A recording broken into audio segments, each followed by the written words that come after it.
بہت اچھی بات ہے. تاریخ یہیں سے آگے بڑھے گی. مولا کائنات کے ساتھ جو جمل میں ظاہر ہے کہ ادھر طلحہ ہیں، زبیر ہیں، بہت سے صحابہ ہیں، دسیوں ہزار لوگ ہیں، اور جو مرکز ہے سب کا عقیدت کا وہ ہیں ام المومنین حضرت عائشہ.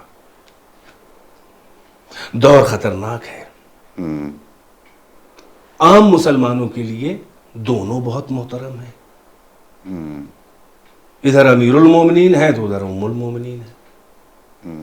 اب مولا کائنات کے ساتھ جو لشکر ہے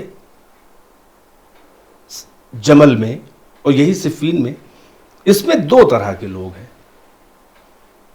اس میں اکثریت جو ہے وہ مولا کائنات کو اپنا خلیفہ رابع، چوتھا خلیفہ مان کر آئی ہے، اور اس لیے ساتھ میں ہے. اگر آپ اس کو دین سے لے جا کے جوڑیں، سیاست کے اوپر دین کو رکھیں، ہم اتنی خوش فہمی رکھ سکتے ہیں، حسن ظن.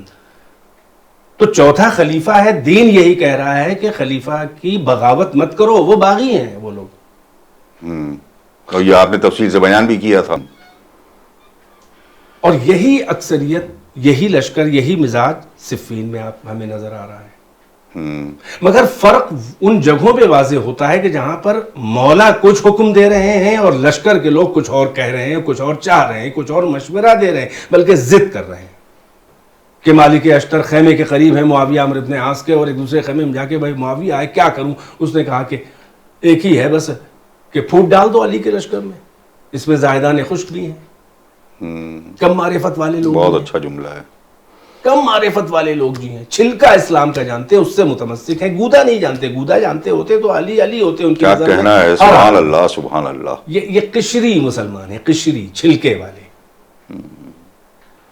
قرآن جو اپنے کسی نہ کسی مفاد کی خاطر اسلام میں داخل ہو گئے تھے، اور یا یہ کہ کم سے کم بے معرفت تھے، بے بصیرت تھے، دیندار تھے مگر دین شناس نہیں تھے، دین واہ فہم واہ نہیں. سبحان اللہ سبحان اللہ. اگر نہیں اب تک سمجھ پا رہے ہو تو علی کہہ رہے ہیں میں بولتا ہوا قرآن ہوں، یہ معصوم ہوتا ہے، یہ لسان وہاں کے قرآن صامت کو نیزے پہ بلند کرنے سے راہ کوفہ تک قرآن ناطق جب پہنچا تو نیزے پہ بلند ہوئے. اور نہیں، حقیقت میں مولا جانتے ہیں وہ قرآن ہے بھی نہیں، سب اتنے قرآن کہاں سے آئیں گے، سینکڑوں قرآن نیزوں پہ بلند ہیں. کہہ رہے ہیں مارو، اور ہم قرآن ناطق ہیں. علی کا اسٹیٹس اگر سمجھ اس وقت وہ نہ ہوا ہوتا تو بعد میں یہ بھی نہ ہوتا، وہاں پر فریب کھائے.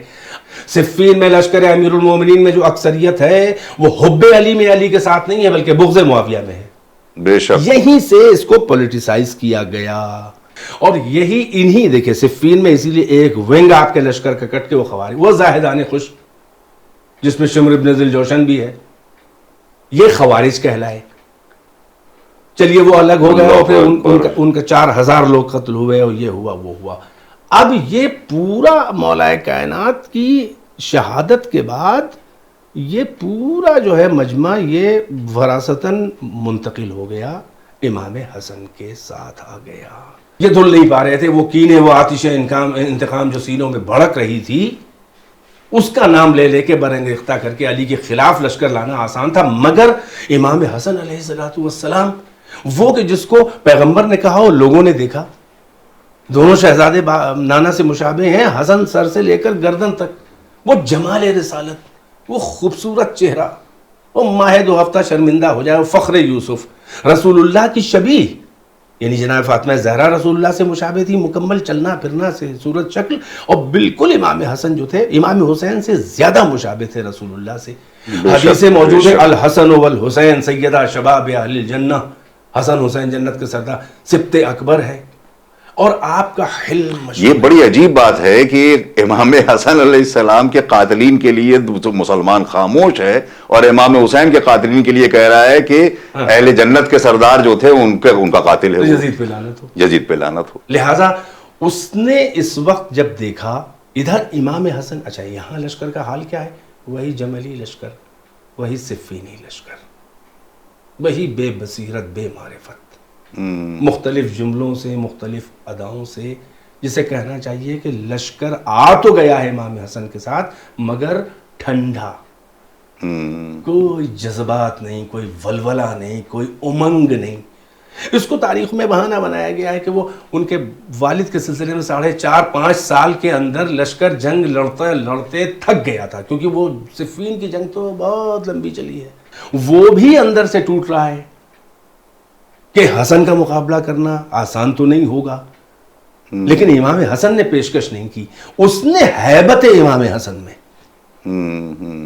ہر تاریخ میں لکھا ہوا ہے، اس نے صلح کی پیشکش کی، اور صلح کی پیشکش اتنا ذلیل ہو کر، اتنا خار ہو کر، یعنی بالکل تسلیم سرنڈر ہو کر، کہ سادہ کاغذ دستخط کر کے بھیج دیا کہ شرائط صلح سبط اکبر آپ لکھیں گے، اور بہت سختی سے لکھا بھی ہے امام نے. اب لوگ کہتے ہیں مانے نہ مانے الگ بات ہے، لیکن امام نے ڈکٹیٹ کیا ہے. نہیں، وہ لوگ یہ بھی تو آتی ہے نا بات، دیکھیے اب تک تجزیہ کریں گے، بے بصیرت لوگ آج بھی موجود ہیں. حسن کو حسن جنت کا سردار معصوم اگر مانے، اللہ کا ترجمان مانے، تو پھر اعتراض نہ ہو. اب یہاں پر ایک نقطہ بہت اہم ہے، کبھی بھی اہل بیت اطہار، نہ مولا کائنات، نہ امام حسن، نہ امام حسین، نہ رسول اللہ، اپنی اس قدرت اور ولایت سے جو ما فوق البشر قوتوں والا کام ہے، کبھی اس کا تصرف نہیں کیا ہے مقابل کے، یعنی مخالف کے مقابلے میں، بلکہ ان کی قوت کی سطح پر آ کے عادلانہ انداز میں مقابلہ کیا کہنا ہے، سبحان اللہ. وجہ کیا ہے؟ ان کا ہر قول، ہر فعل، ہر انیشیٹو، ہر اقدام قانون ہوتا ہے، اور قانون جب ہی بنے گا جب قابل پیروی، قابل تقلید ہو. یہ اسوہ ہیں، یہ نمونہ ہیں، یہ الگو ہیں، یہ رول ماڈل ہیں. تو جب عالم اسباب پہ عمل کرتے ہیں، بالکل عالم اسباب پہ، تاکہ قانون بنے. تو اب امام حسن علیہ السلام نے، اب کہتے ہیں امام حسن نے صلح کی، امام حسن نے صلح نہیں کی، معاویہ نے صلح کی. امام حسن نے بیعت کی. اگر صلح کے شرائط نامے معاویہ لکھ کے بھیجتا اور حسن تسلیم کرتے تو یہ حسن کی بیعت کہلاتی معاویہ کے لیے، مگر شرائط نامہ جب امام حسن لکھ رہے ہیں تو یہ بتاؤ کس نے بیعت کی ہے؟ وہ سرنڈر ہوا ہے، اور اپنے بات کے لیے جو فوراً مستقبل قریب میں جو کربلا ہے 10 سال میں، اس کے لیے باقاعدہ امام حسن کو دستور العمل تیار کرنا ہے. یہ صلح نامہ نہیں ہے، بلکہ یہ اسلام کے مستقبل کا یہ قانون ہے، اور یہ اسلام کا آگے جو اسکول چلے گا، یہ اس کے لیے امام حسن پورا ماحول بنا رہے ہیں. چنانچہ صلح نامے میں سب سے پہلے وہی شرط ہے جو سب سے بڑی ڈسپیوٹڈ تھی بات.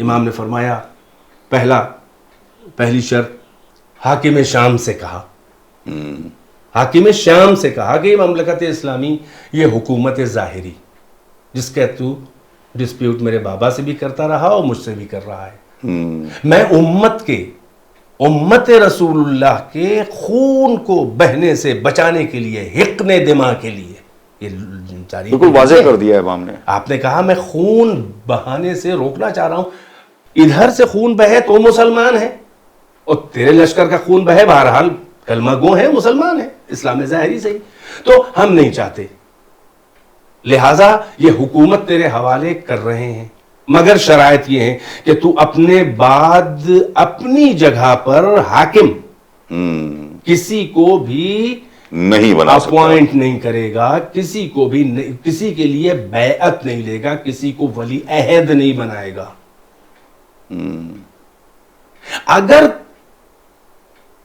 تجھے موت میری زندگی میں آئی تو میں اس حکومت کا ذمہ دار ہوں گا، اور اگر تیری موت سے پہلے میں اللہ کو پیارا ہو گیا تو میرے بعد، یعنی میرے اور تیرے بعد، یہ میرا بھائی حسین اس حکومت کا ذمہ دار ہوگا. پہلی ہی شرط اتنی اہم ہے امام حسین نے. پھر بہت سی شرطیں ہیں، مثلا یہی کہ میرے باپ کو ممبروں پر، خطبوں میں یہ بہت سب و شتم، اہم ترین بات تھی یہ، دشنام دینا، ان کی عیب جوئی، عیب گوئی، سب و شتم، جسے آپ کہہ سکتے ہیں اپنی زبان میں گالیاں، لعنت، اس کو سلسلے کو روکے گا. میرے باپ امیر المومنین کے شیعوں کو، ان کے چاہنے والوں، ان کو عقیدت مندوں کو پریشان نہیں کرے گا. ان کے گھروں کو ہدم کرنا، گرانا، ان کو قید کرنا، انہیں قتل کرنا. کتنے 70 صحابہ جو امیر المومنین کے شیعہ، ان کو، جس میں حجر ابن عدی کے جیسے، جی معاویہ نے قتل کروایا. آپ نے کہا کہ ان پہ ایک ٹیرر جو تو بنائے ہوئے ہے، دہشت گردی، وہ ماحول ختم کرے، چین سے میرے باپ کے شیعہ زندگی گزار سکیں. حکومت چاہیے نا، یہ تو میں دے رہا ہوں نا تجھے، اب اس کے بدلے یہ تجھ سے مانگ رہا ہوں، یہ شرائط ہیں. اور سنت رسول اللہ پہ عمل کرے گا تو. کیا کہنا ہے، سبحان اللہ سبحان سنت رسول اللہ. یہ امام حسن ہیں، یہ کوئی عالم مجتہد کوئی یا سیاسی لیڈر نہیں ہے.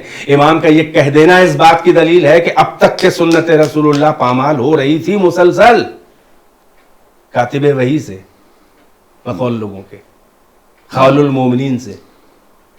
اس طرح کے موٹے موٹے شرائط. وہ بڑا پیارا جملہ آپ نے کہا اور بڑا اہم جملہ ہے وہ یہ اپنی صلح کے شرائط کے ذریعے جنگ کربلا کا ظاہری جواز فراہم کروا رہے تھے.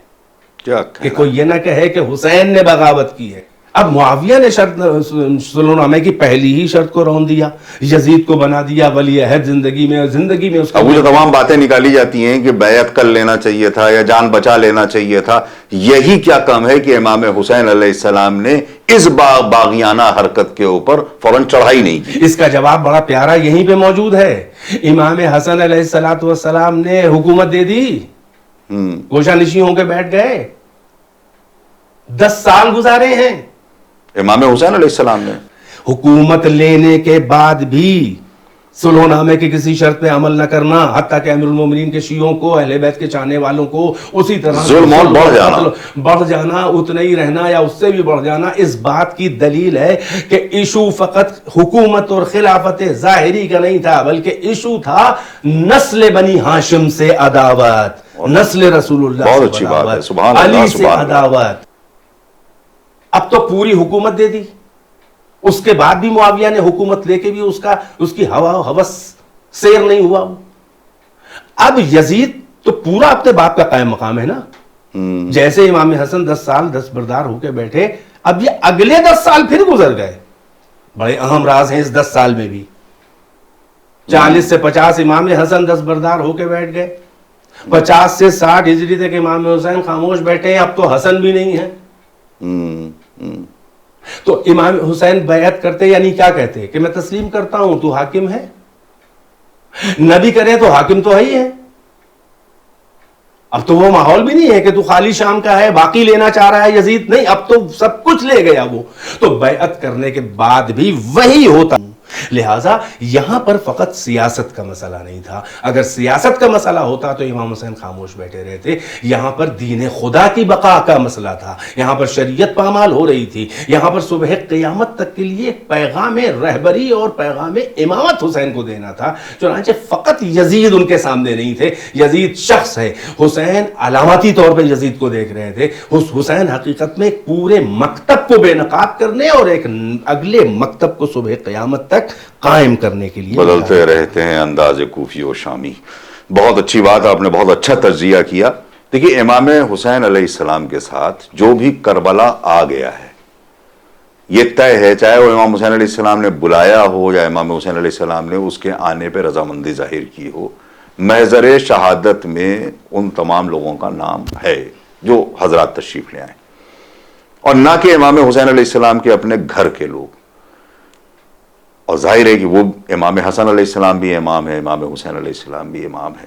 یہ تعویذ کیا سگنیفائی کرتا ہے جو جناب قاسم کے بازو پہ امام حسن کا تعویذ ہے؟ ظاہر ہے کہ میں نے عرض کیا کہ صلح امام حسن، یہ پورا جو جنگ کربلا، جو قیام امام حسین ہے، اس کا قانونی جواز ہے. اور امام حسن کو بھی معلوم تھا. میں کسی گفتگو میں کہ اسنا میں یہ کہہ چکا کہ پنجتن کو، صاحبان تطہیر کو، سب کو فکر تھی کہ کربلا میں میری نمائندگی ہو. بے شک. چنانچہ امام حسن علیہ السلام، اس کے 2 راز تھے. پہلا تو یہ تھا کہ بھائی زبانی بھی کہہ سکتے تھے. ام فروا اپنی زوجہ محترمہ مادر حضرت قاسم علیہ السلام سے بھی کہہ سکتے تھے، اور بھی لوگ، اور جانتے ہی تھے یہ بات.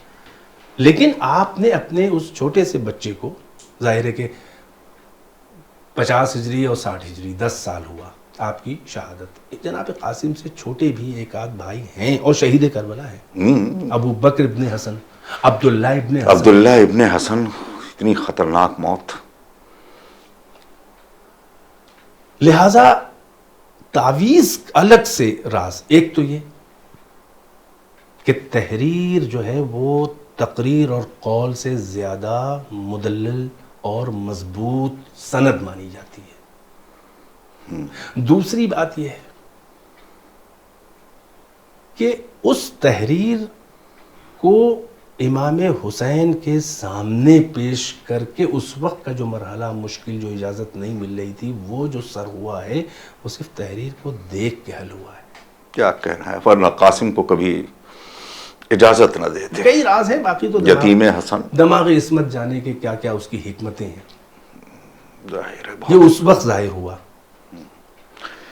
اہلا من الاصل، شہد سے زیادہ شیریں۔ امام حسین علیہ السلام تو پوچھ رہے ہیں بیٹا موت کیسی ہے، اور 13 برس کا بچہ، مشکل سے 13 برس کا بچہ، اب وہ اتنا فلسفیانہ جملہ، اللہ اکبر، اس کو کیسے ڈسکرائب کریں اولین گے و آپ؟ آخرین میں کسی نے نہیں اس طرح کا کسی نے اس طرح کا استعمال نہیں موت کیا۔ تک یہ کیا کیفیت دکھا رہا ہے، بلکہ میں یوں کہوں کہ خالی اس بچے کی نہیں بلکہ اپنے پورے کنبے کو ریپرزینٹ کرا رہا ہے یہ جملہ اس کا۔ موت کو اب تک کے یعنی اس سے پہلے تلخ کہا گیا ہے، تلخ حقیقت کہا گیا ہے، تلخ موت کی جہاں تو تلخی۔ برعکس ظاہر ہے کہ امام حسن کا بیٹا ہے، ترجمان امام حسن بھی ہے اور نمائندہ امام حسن بھی ہے۔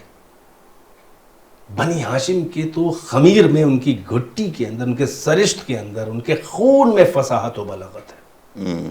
علی کا پوتا ہے۔ حقیقت میں یہ سوال امام حسین نے جو کیا تھا شب عاشور،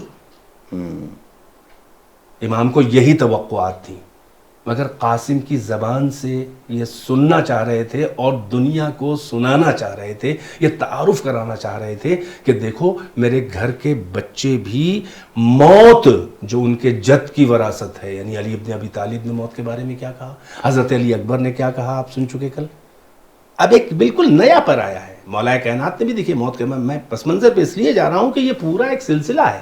مولا کائنات نے کیا کہا، انی واللہ انی والذی نفسی بیدہ انی آنس بالموت من الطفل بثدی امہ، اللہ اکبر، میں موت سے اس سے بھی زیادہ مانوس ہوں کہ جتنا بچہ شیر مادر سے مانوس ہوتا ہے، پستان مادر سے مانوس ہوتا ہے، اس سے بھی زیادہ۔ دیکھیں ایک موت کی یہ بھی حقیقت بیان کی ہے۔ اللہ اب حضرت قاسم کی زبان پر یہ جملہ جو آیا ہے، اس وقت کا ذرا منظر دیکھیں آپ، محضر شہادت، اتمام حجت، چراغ بجھانا، جلا دینا، پھر کہنا کیوں نہ گئے، سب کا اپنے اپنے جذبات کا اظہار، مولا کا سند دینا، انی لا اعلم اصحابا اوفى من اصحابی ولا اہل بیت ابر من اہل بیتی، مجھے نہیں معلوم مجھ سے باوفا کسی کو اصحاب ملے ہوں، مجھے نہیں معلوم کہ مجھ سے زیادہ اہل بیت گھر والے کسی کے نیکوکار ہوں۔ اب امام نے محضر شہادت، سعید تمہارا بھی نام ہے شہداء میں کل، زہیر تمہارا بھی، حبیب تمہارا۔ تاریخ کہتی ہے کہ امام محضر شہادت شہداء کا نام لے لے کے گنا رہے ہیں کہ ایک بچہ، یہی جناب قاسم کھڑے ہو کے بار بار پوچھتے ہیں، اے چچا کیا محضر شہادت میں میرا نام ہے، شہداء کی فہرست میں میرا نام ہے؟ بڑا عجیب جملہ ہے، اسے بھی ضرور بیان یہ کیجیے بلبلہ گا۔ دیکھیے آپ، بڑا امام عجیب حسین جملہ۔ حسرت کے ساتھ چہرہ دیکھتے ہیں قاسم اللہ کا، وہ اکبر۔ کمسنی، وہ حسن، وہ جمال، وہ یتیمی، چپ ہو جاتے ہیں، پھر مسلسل کر دیتے ہیں اپنی گفتگو، پھر بیچ میں ایک بار کہتے ہیں چچا میرا نام ہے شہداء میں۔ جب 2-3 بار ایسا ہوا، اب امام حسین نے اس سوال کا جواب تھوڑا سا بدل کے دیا، کہا یا بنیا کیف الموت عندک، اے میرے لال، اے میرے بچے، موت تیرے نزدیک کیسی ہے، کیفیت موت پوچھ رہے ہیں، کیف الموت عندک، کہتے ہیں یا اماں الموت عندی احلی من الاصل، سب سے زیادہ جو مٹھاس جس چیز میں محاورے کے تو مثال دی جاتی ہے، ضرب المثل، وہ شہد کی دی جاتی ہے، ساری دنیا میں، عرب میں بھی، شہد سے زیادہ بھی میٹھی ہے موت میرے نزدیک۔ ادھر موت کا ذائقہ بتا رہے ہیں قاسم، یعنی اس منزل عرفان پر ہیں کہ جہاں پر حقیقت میں موت حیات جاویدہ میں کنورٹ ہوتی ہے، سبحان اللہ سبحان اللہ، واہ واہ، اور ایسے حجاب ہٹے ہوتے ہیں نگاہوں سے، یہ بھی علی کا پوتا ہے، حجاب ایسے ہٹے ہوتے ہیں کہ یہ بظاہر سختیاں گزارنے کے بعد جو نعمت ابدی ملنے والی ہے، اگر اس کو ابھی سے کوئی علم الیقین کی، عین الیقین نہیں بلکہ حق الیقین کی منزل پہ جو ہوتا ہے، وہ شروع کی بلائیں اور مصیبتوں کو نظر انداز کر کے نتیجے کی کیفیات کو بیان کرتا ہے۔ چنانچہ قاسم کی نظر ان جنت کی نعمت ابدی پر ہیں، اور وہ اپنے نانا رسول ان اللہ، مراتب، اپنے دادا جو جام لیے ہوئے کھڑے ہوئے ہیں، اللہ یعنی اس پر نظر قاسم کی ہے۔ چنانچہ انجام بتا رہے ہیں، بیچ کی تلقینوں کے حساب سے اسکپ کر کے انجام بتا رہے ہیں، اور یہ جب تک کوئی حق الیقین کی منزل، یعنی یہ اپنے وجود میں نہ محسوس کر رہا ہو نعمت کو، جنت کو، شیرینی کو موت کی، کیا کہنا ہے، کہ یعنی بچہ فقیہ ہے، کیا کہنا ہے، سبحان اللہ۔ اجازت جب امام حسین علیہ السلام نے دی ہے، وہ بھی ایک بڑا خاص، بڑا عجیب منظر ہے، امام کا جواب اور بچے کا پھر سوال۔ میں چاہتا ہوں کہ اس پر آپ ضرور روشنی ڈالیں۔ تو جیسے ہی جناب قاسم نے یہ سوال کیا اور امام نے کہا، پوچھا موت کیسی ہے تیرے نزدیک، کہا شہد سے بھی زیادہ میٹھی ہے۔ اب پھر امام کی، یہ امام کی بھی بلاغت ہے کہ قاسم کو محسوس کرانا چاہ رہے تھے کہ بیٹا مصیبت کی انتہا کیا ہے، تو ابھی تو اپنے لیے کہہ رہا ہے۔ اللہ، امام نے کہا بیٹا تو کیا، شہداء کی فہرست میں تو نام تیرے ننھے سے بھائی شیرخوار علی اصغر کا بھی ہے۔ اللہ، اب اس وقت قاسم کو یقین ہو گیا نا کہ میرا نام ہے۔ جو بچہ اتنا زیادہ جسے اشتیاق ہو کہ جلدی سے بس یہ یقین ہو جائے کہ میں بھی شہید ہوں گا، کتنا خوش ہوتے، لیکن قاسم اس کی خوشی کا اظہار نہ کر سکے، کیونکہ حسین نے ایک ایسا جملہ کہہ دیا کہ قاسم پہ بجلی گر گئی۔ اسی یہ کیفیت لکھی ہے کتابوں میں کہ ایک بار جب اصغر کا نام سنا تو گھبرا کے کہنے لگے، چچا کیا یہ اشقیاء، یہ ظالم، یہ بے دین، یہ جانور، یہ درندے کیا خیموں میں بھی آ جائیں گے؟ تو حسین نے کہا کہ نہیں میرے لال، یہ خیموں میں نہیں آئیں گے، بلکہ میں اس کو اپنے ہاتھ پر لے جاؤں گا۔ اس بچے کی کیفیت سے اندازہ ہوتا ہے کہ جناب سید سجاد نے کتنے مشکل مراحل جھیلے۔ بچہ خالی تصور کر کے جس منزل پر آ گیا ہے، بچہ ہے جبکہ، اور وہ امام وقت، ایک جوان، اور خود امام حسین، اور ایک مسلسل سلسلہ۔ قاسم کے بعد ہی تو حضرت علی اصغر شہید ہوئے ہیں۔ دیکھیں سن کے پریشان ہو گئے کہ ہاں یہ اصغر بھی۔ اب اس حسین کی مظلومیت کا اندازہ لگائیے کہ جس کے ہاتھ پہ تیر کھا رہا ہے بچہ۔ یہ مرحلہ گزرنے کے بعد اب ظاہر ہے کہ شب عاشور گزر گئی، تیاریوں میں ہیں۔ میں اس منظر کو بھی، یہ بھی ایک عجیب انفرادیت ہے، الگ سی چیز نظر آتی ہے، جس کا میں نے بھی شروع میں ذکر بھی کیا۔ کیا ہو جاتا ہے ایسا، وہ ماحول کیا بنتا ہے کہ وہ بچہ زندگی میں پامال ہو جاتا ہے، بہت بڑی مصیبت۔ میں چاہتا ہوں کہ ان مناظر کے ساتھ آپ مصائب پڑھیں۔ تواریخ بالاتفاق ابو الفرج اصفہانی نے مقالۃ الطالبین میں، شیخ مفید نے، الارشاد نے، خلاصہ یہ کہ مقتل لوط ابن یحییٰ ابی مخنف، جتنی بھی مشہور مقاتل کی اور تاریخ کی کتابیں ہیں، کربلا کی تاریخ، اس میں جہاں تفصیل لکھی ہیں، اس میں یہ ہے کہ جناب قاسم بار بار آ کر اجازت مانگ رہے ہیں۔ اب تو یقین ہو گیا ہے کہ اجازت ملے گی، مگر اب چاہ رہے ہیں، انصار کی باری آ چکی، اب جمانان بنی ہاشم کہ قاسم ابن حسن آگے بڑھے، اجازت۔ امام حسین چہرہ دیکھ کر رہ گئے، اجازت نہیں دے رہے، اصرار کر رہے ہیں، اجازت نہیں دے رہے۔ اب یہ تاریخ کہتی ہے کہ ایک بار مایوس ہو کر، شکستہ دل کے ساتھ، ایک خیمے کی چوب سے ٹیک لگا کے زمین پر بیٹھ گئے اور زانوؤں پر سر کو نیوڑھا کے زار و قطار رو رہے ہیں، اور یہ خیال ہوگا کہ میں یتیم ہوں، میرا بابا نہیں ہے، میرا کوئی سفارش کرنے والا نہیں ہے کہ مجھے اجازت دلوا۔ اللہ اکبر، اللہ کہ اسی اثنا میں وہ خیال آیا، وہ راز، وہ امام حسن کی نمائندگی، وہ وصیت، وہ تعویذ ماں نے بتایا، وہ ذہن میں آیا۔ جلدی سے اس تعویذ کو کھولا جس میں امام حسن کی وصیت لکھی ہوئی تھی، اس پرچے کو کھول کے اس کا مضمون پڑھا، خوش ہو گئے۔ یہی لکھا تھا کہ قاسم اپنے چچا کا ہر حال میں ساتھ دینا. اگر کوئی ایسا وقت آئے کہ نرغے میں آدھا کے گھرے ہوں تو میں نہ ہوں گا، اور میری نمائندگی میں تم کربلا میں حسین پہ نچھاور ہو جانا، نصرت میں کوئی کمی نہ آنے دینا. خوش ہو کے جلدی جلدی آئے. اب تو کچھ نہیں کہنا تھا، اب لفظوں میں نہیں کہا، بلکہ اب سوال کی جگہ پر بات کی وصیت کا وہ پرچہ، تحریر. جیسے ہی تحریر مرحوم بھائی کی امام حسین نے دیکھی، لاجواب ہو گئے.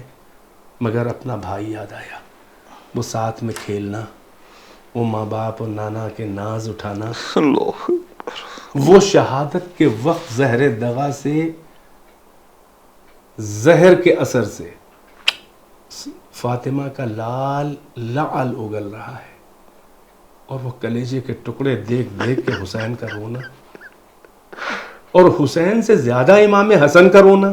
اس وقت امام حسین نے پوچھا، میں تو آپ کا حال دیکھ کے رو رہا ہوں، آپ کیوں رو رہے ہیں اتنا مجھ سے بھی زیادہ؟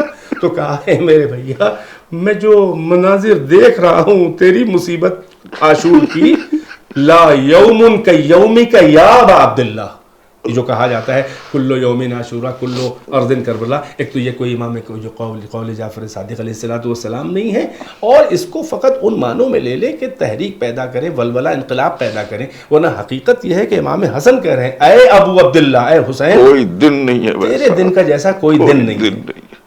وہ سب امام حسین کو یاد آیا، مرحوم اپنے بھائی کی مصیبتیں یاد کر کے حسین زار و قطار رو رہے ہیں.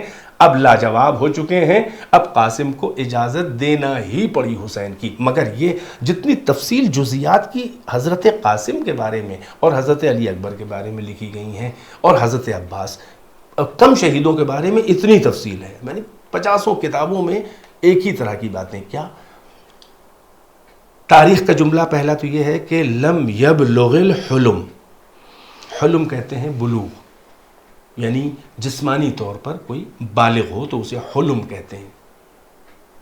ابھی وہ جوانی کو نہیں پہنچے تھے، یعنی مسیں بھی ابھی بھیگی نہیں تھی، اس لیے 13 سال کے آس پاس عمر. قد و قامت کا اندازہ یوں لگایا جاتا ہے کہ کتابوں میں لکھا ہے کہ زرہ منگوائی امام حسین نے، کوئی زرہ قاسم کے آ نہیں رہی تھی. اب مظلومیت کا اگلا ذرا دیکھیں، کیا کیسی کیسی مظلومیت کی عکاسیاں ہیں کربلا میں، اور کیا حسین کا انداز ہے. ایسی ہر تصویر سجائی ہے کہ تصویر دیکھ کے تصویر خود بولے کہ کون ہے اور کن حالات میں ہے اور کیا اس کی مظلومیت ہے. زرہ آئی نہیں، مگر پیراہن کا گریبان چاک کر دیا حسین نے، آستین قاسم کی الٹ دی تاکہ دور سے دیکھنے والا یہ سمجھ لے کہ یتیم آ رہا ہے. یہ سب تفصیل ہے موجود، یہ کسی ذاکر یا کسی شاعر کے تصورات اور تخیلات نہیں ہیں. گھوڑا لایا گیا.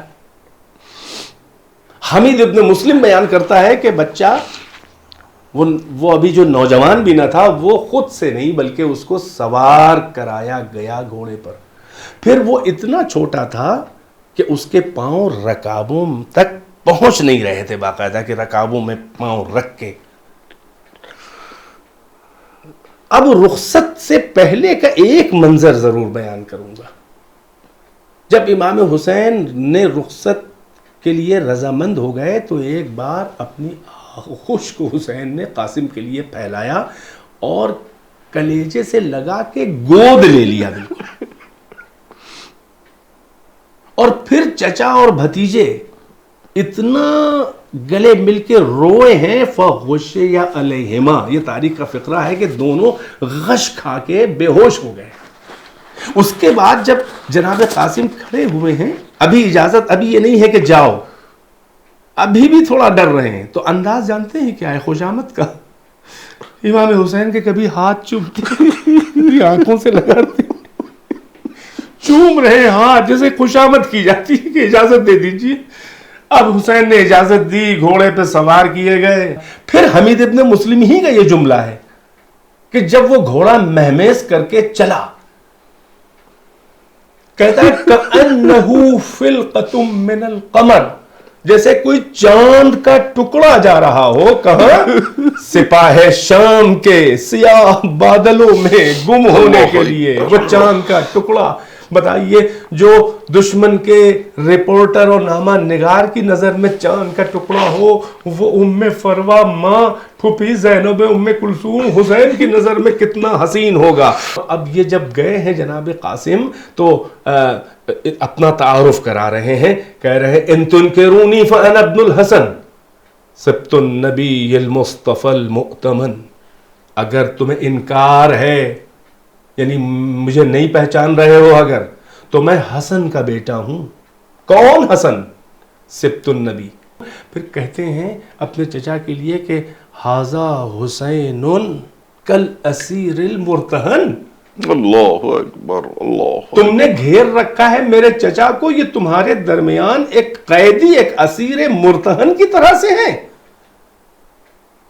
ہم تم پہ حملہ کریں گے اور اپنے چچا کی ہم نصرت کریں گے اور ہم نہیں جھکیں گے, نہیں تسلیم ہوں گے نہ شمر ابن ذوالجوشن کے آگے نہ ابن الدعی کے آگے. یعنی ابن الدعی کہتے ہیں کسی بدکار کا لڑکا یعنی ناپاک جو اولاد ہو اسے دعی کہتے ہیں. امام حسین ابن زیاد کی طرف اشارہ ہے. یہ اہل بیت اطہار ہیں, یہ وہی کہتے ہیں جو ہوتا ہے اور جو جس کلمے کا مستحق ہوتا ہے وہی کہتے ہیں اور بس اتنا ہی کہتے ہیں. چنانچہ یہ کہہ کے حملہ کیا مگر عزاداروں ہر طرف سے گھیر لیا گیا, ہر طرف. یہ حمید ابن مسلم کہتا ہے کہ میں اس وقت لشکر میں بیچوں بیچ میں کھڑا ہوا تھا. میرے قریب وہ کھڑا تھا عمر ابن سعید ازدی, یہی جناب قاسم کا قاتل ہے.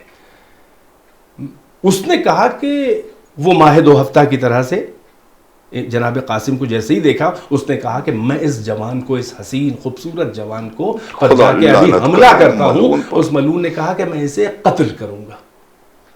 حمید ابن مسلم باقاعدہ یہ گفتگو موجود ہے, وہ کہتا ہے میں نے کہا کہ اس حسین پہ تو حملہ کرے گا, کیا کرے گا کر کے, ہر طرف سے تو اس کو گھیرے ہوئے ہیں جنگجو, یہی بہت کافی ہے اس جوان کے لیے. اور یہ جو ہے اس نے آ کر ایک ہیلے سے جناب قاسم کے سر پہ ضربت لگا دی, سر میں اتر آئی. تیورا کے جناب قاسم زمین پہ جو آئے, اب آپ ذرا اندازہ لگائیں, یہ مستند روایات میں ہے کہ امام حسین کھڑے ہوئے دیکھ رہے ہیں بلکہ بالکل تیار دیکھ رہے ہیں. اس لیے میں یہ کہہ رہا ہوں کہ ادھر ضربت سر پہ لگ کے اگلا حملہ وہ کرنے نہ پایا کہ حسین ادھر سے چلے رفتار سے. اور یہ تشبیہ موجود ہے روایات میں کہ ایسا جھپٹے ہیں جیسے باز اپنے شکار پہ جھپٹتا ہے, اور قریب آ کے ایسا حملہ اس پہ کیا ہے جیسے شیر غضبناک اپنے شکار پہ حملہ کرتا ہے. حسین نے اس عمر ابن سعید ازدی کے اوپر وار کیا پورا. اس نے ہاتھ پہ اپنا وار روکنا چاہا تو کوہنی سے اس کا ہاتھ لٹکنے لگا اور وہ اپنے لشکریوں سے فریاد کرنے لگا. وہ ادھر سے لشکری اسے کھینچ رہے ہیں, امام حملہ کرنا چاہتے ہیں کہ اس کے دفاع میں ادھر سے امام سے جنگ, اور بڑی گھمسان کی جنگ. حسین جنگ کر رہے ہیں, کسی کے بھتیجا نظر نہیں آ رہا. اسی اسنا میں اتنی شدید جنگ ہوئی کہ ادھر کے گھوڑے ادھر, ادھر کے گھوڑے ادھر ہو گئے, اور بس ایک آواز حسین کے یعنی دھول بلند ہو گئی, غبار بلند ہو گیا, کچھ نظر نہیں آ رہا ہے. ایک آواز حسین کے کان میں بار بار آ رہی ہے, واہ ماں, اے چچا. جانتے ہیں یہ کیا, یہ جو بھی گھوڑے کی ٹاپ اس حسین پہ پڑ رہی ہے وہ تڑپ کے چچا کو مدد کے لیے پکار رہا ہے. ہاں جب لشکر ہٹا, گھوڑے ہٹے تو حسین نے عجب منظر دیکھا. زندگی ہی میں یتیم بھتیجا پامال گھوڑوں کی ٹاپوں سے ہو گیا. ارے یہ کہہ کے بیٹھ گئے جنازے پر, کہا یا بنیا عز علی عمک, اے میرے بچے, اے میرے بھتیجے, تیرے چچا پہ کتنا شاق ہے, کتنا گراں ہے, کتنی مشکل ہے یہ تیری مصیبت کہ تو اسے مدد کے لیے پکارے اور وہ تیری مدد کے لیے آ نہ سکے, اور اگر آ بھی جائے تو تیرے کام نہ آ سکے, تیری مدد نہ کر سکے. بس عزادارو حسین یہ عجیب، یہ بل ایک منفرد جنازہ ہے، ایسا کوئی جنازہ حسین نے نہ اٹھایا۔ کتنا مشکل تھا جنازہ اٹھانا، وہ لاش پامال حسین نے جنازے کو اٹھایا اور سینے سے سینہ، یہ بھی موجود ہے، یہ حمید ابن مسلم ہی کی روایت ہے کہ سینے سے سینہ لگایا، ارے دہن پہ دہن، رخسار پہ رخسار، ایک ہاتھ سے نہ جانے کس طرح سینے سے سنبھال کے قاسم کی لاش کو گھوڑے پہ سوار ہوئے ہیں۔ پھر حمید ابن مسلم کہتا ہے کہ میں دیکھ رہا تھا کہ قاسم کے پاؤں زمین پہ خط دیتے ہوئے جا رہے تھے۔ یہ تو بہت بڑی مصیبت ہے، ذرا غور تو کیجئے، جو بچہ گھوڑے پہ خود سے سوار نہ ہو پایا، جس کے پاؤں رکاوٹوں میں پہنچ رہے ہوں، جو بچہ قد میں اتنا چھوٹا ہو، اس بچے کا جنازہ حسین اٹھا رہے ہیں مگر پاؤں زمین پہ خط دیتے جا رہے ہیں، یعنی گھوڑے کی ٹاپوں سے جنازے کا یہ حال ہو گیا۔ حسین قتل گاہ سے لو قاسم کا جنازہ اٹھا لائے، خیمے میں لا کے بٹھایا۔ اے ام فروا، تجھے بڑی حسرت تھی کہ تیرا لال یتیم حسن جوان ہو، اس کی شادی کرے، آؤ، ارے تیرا لال زخموں کے پھول جسموں پہ کھلے ہوئے ہیں، دولہا بن کے آ گیا۔ آؤ بیویوں، میرے یتیم بھتیجے کا پرسہ۔ سيعلم الذين ظلموا ينقلب۔ ناظرین، ہم یہیں آپ سے اجازت چاہتے ہیں، خدا حافظ و ناصر۔